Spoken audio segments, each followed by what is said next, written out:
Voici 3 étapes clés que Neville Goddard nous partage afin de créer une nouvelle réalité, afin de manifester un désir particulier, afin de vivre une expérience que nous souhaitons vivre, afin de manifester beaucoup plus rapidement finalement nos désirs.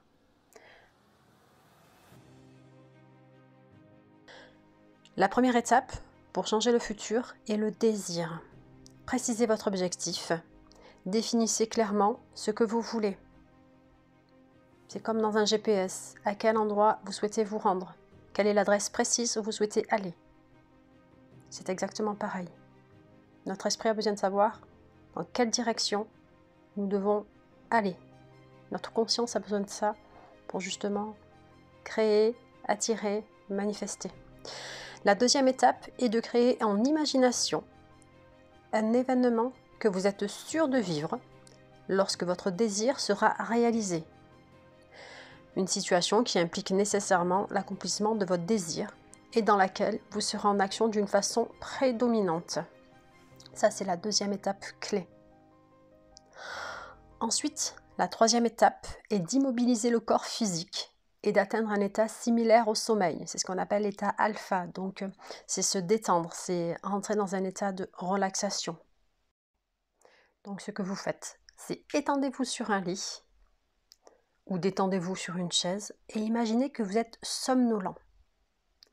Puis, les yeux fermés, concentrez en imagination votre attention sur la situation que vous avez l'intention d'expérimenter.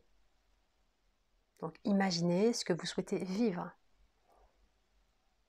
Intérieurement, sentez-vous au cœur de cette situation.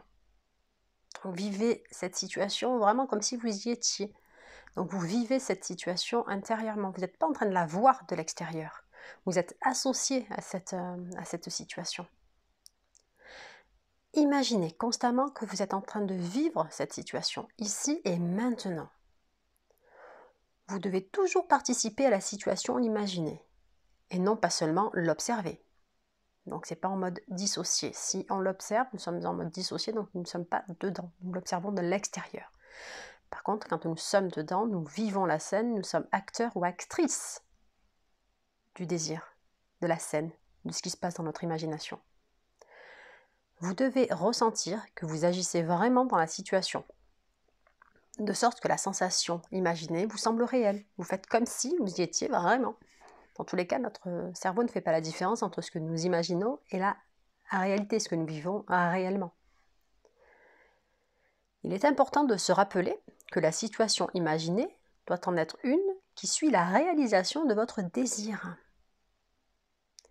Vous devez aussi vous sentir et vous imaginer dans l'action jusqu'à ce que la situation adopte toute la vivacité et la précision de la réalité. Je vais vous donner des exemples.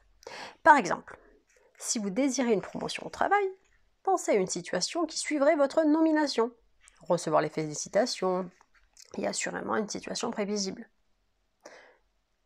Vous la choisissez donc comme étant celle que vous expérimenterez en imagination. Donc vous imaginez que vous recevez les félicitations de votre chef ou de vos collègues. Alors ce qu'il nous dit, Neville, c'est d'immobiliser votre corps physique et entrer dans un mode de somnolence qui vous permet encore de contrôler vos pensées. On ne s'endort pas complètement. C'est un état vraiment de somnolence où on est détendu. C'est un état dans lequel nous sommes attentifs sans effort. Maintenant, imaginez qu'un collègue que vous appréciez se tient devant vous. En imagination, serrez la main qu'il vous tend. Ressentez à quel point elle est solide et réelle. Puis, entretenez une conversation avec lui, avec ce collègue ou cette collègue, en imagination, en harmonie avec la situation. Ne vous visualisez pas, soyez. Donc vivre, il faut vraiment vivre la scène. Vous ne devez pas vous voir vivre la situation comme un observateur au loin. Vous n'êtes pas à l'extérieur, vous êtes à l'intérieur. Tout se passe en ce moment même, maintenant. La situation se déroule réellement dans une dimension élargie, dans un monde plus vaste que la matière. À n'en pas douter, c'est maintenant, dans une dimension élargie et l'équivalent d'ici, dans l'espace tridimensionnel de la vie quotidienne. Donc c'est ici et maintenant. La différence entre vous sentir dans l'action ici et maintenant et vous visualiser en train d'être dans l'action, comme sur un écran de cinéma, et la différence entre le succès et l'échec. Vous pouvez saisir cette différence en faisant l'exercice suivant. Visualisez-vous en train de gravir une échelle. Puis, les yeux fermés, vous imaginez une échelle devant vous. Et lorsque vous avez cette échelle devant vous, vous montez sur cette échelle. Donc vous ressentez les efforts physiques, vous ressentez cette sensation de hauteur. Et là, il y a une sacrée différence entre se voir de l'extérieur, voir une échelle et se voir monter, et vivre le fait de monter sur cette échelle. Est-ce que vous sentez la différence? Eh bien, pour vos réalisations, c'est la même chose. Pour votre désir, c'est la même chose. Entre se voir de l'extérieur, donc en étant dissocié, ce n'est pas la même chose que de vivre de l'intérieur notre désir. Il faut bien faire la différence puisque c'est ce qui va faire le succès finalement de nos réalisations ou l'échec de nos réalisations. Donc Neville poursuit en disant « Le désir, l'immobilité physique s'approchant du sommeil et l'action imaginée dans laquelle vous participez activement ici et maintenant sont non seulement des facteurs importants pour modifier votre futur, mais ce sont des conditions essentielles de la projection consciente du soi spirituel. Si lorsque le corps est immobilisé, nous devenons possédés par l'idée de faire quelque chose, que nous imaginons, que nous faisons réellement cette action, ici et maintenant, et que nous maintenons cette sensation imaginaire jusqu'à en tomber endormi, nous nous retrouvons hors du corps physique dans une dimension supérieure, accomplissant réellement ce que nous désirons et imaginons dans la chair. Que nous en soyons conscients ou non, nous accomplissons réellement l'action dans la 4e dimension.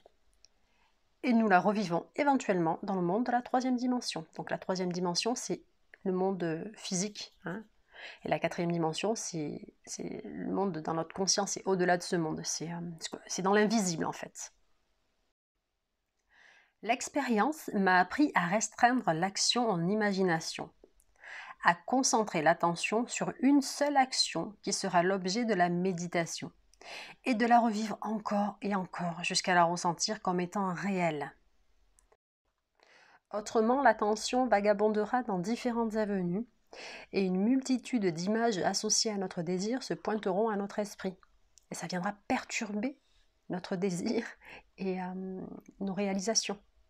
En quelques secondes, elles nous éloigneront de notre objectif, et ce, dans le temps et dans l'espace. L'idée doit être maintenue dans notre imagination, mais sans effort particulier. Nous devons, avec un minimum d'effort, imprégner l'esprit du sentiment, du désir à réaliser. Voilà, c'est la fin de cette vidéo. Ici, c'était Audrey de la chaîne Good Vibes. Je vous dis à très très vite pour une prochaine vidéo. Vous n'hésitez pas à liker, partager et à mettre un petit commentaire. À très très vite!